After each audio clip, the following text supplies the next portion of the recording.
Quel est le sculpteur qui ne s'est pas pris un jour à rêver ses pièces en bronze? Car il sait que ce matériau pérenne donnera une nouvelle dimension à sa sculpture. Il va donc confier son modèle au fondeur, qui va décider en accord avec l'artiste de toutes les étapes menant à cette métamorphose. Ici, le fondeur va réaliser une fonte à cire perdue. Pour reproduire fidèlement le modèle, il va d'abord réaliser un moule souple en élastomère de silicone. La première couche élastomère, dite couche de contact, est liquide. Elle prendra l'empreinte exacte de la pièce.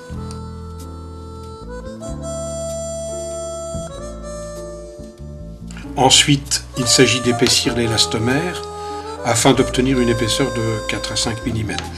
Coloré, il sera plus facile de voir où il en manque.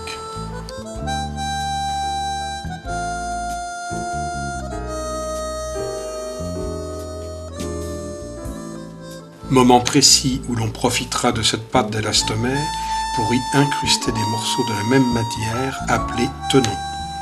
Ils ont pour rôle de maintenir la peau d'élastomère dans la carapace en plâtre qui sera réalisée ensuite. Ici, le moule est exécuté en 4 parties. La même opération sera donc répétée 4 fois.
Le moule est terminé, prêt à l'emploi.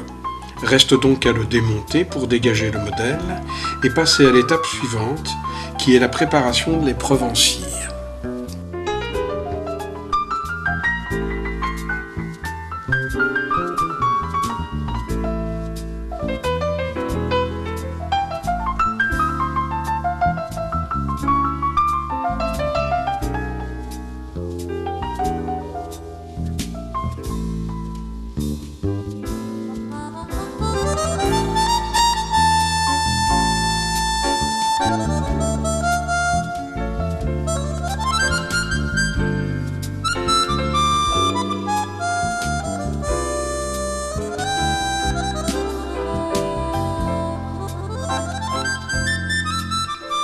Une cire chaude, portée à 140 degrés environ, va à l'aide d'un pinceau tapisser l'intérieur du moule. C'est la couche de contact. L'objectif étant d'obtenir une cire d'une épaisseur constante, réplique fidèle du modèle.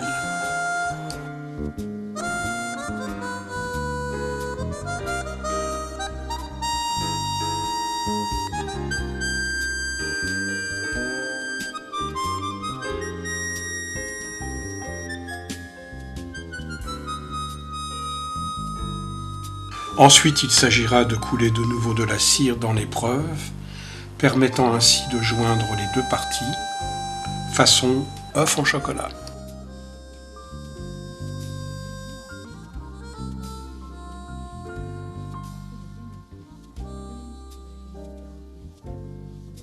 De nouveau démonté, le moule révèle l'épreuve en cire, brute de démoulage, qui va subir un examen rigoureux.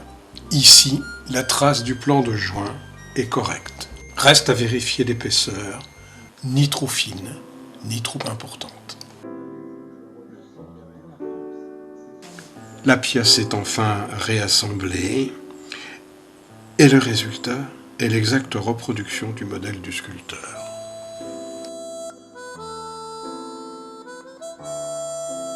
Maintenant, il est temps de créer le système d'alimentation.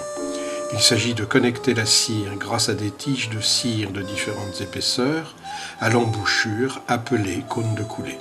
Le montage doit être rigide, des clous sont enfoncés dans l'épreuve de manière que le noyau réfractaire ne bouge pas lorsque la cire fondra et laissera l'interstice nécessaire au passage du métal en fusion.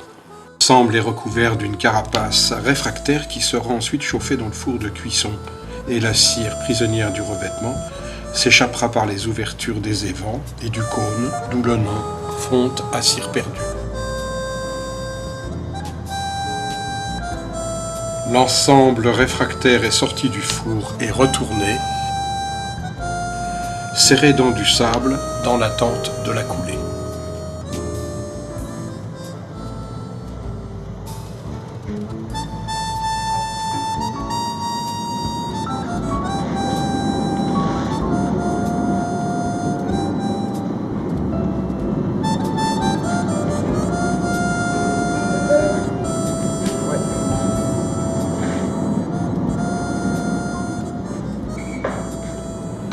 Lorsque le métal atteint sa température de fusion, commence alors la délicate opération de coulée. Le métal en fusion va remplir les moules.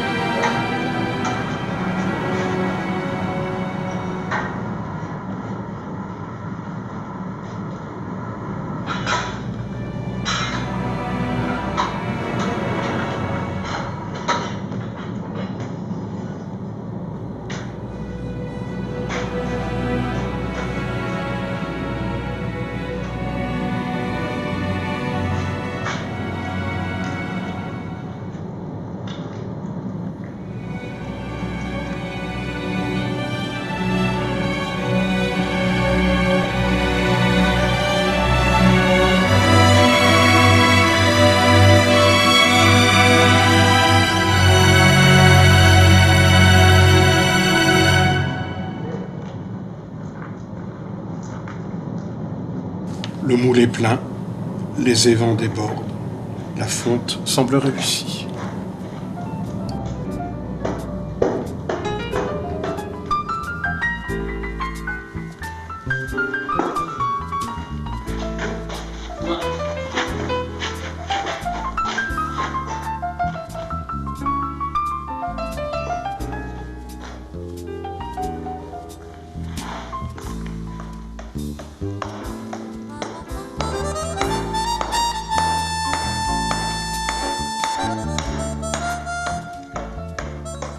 Le lendemain, le montage en bronze nous apparaît.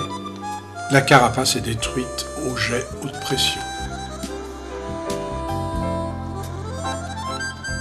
Le bronze est séparé des canaux, vidé de son noyau et préparé pour les finitions, soudure, polissage, patine.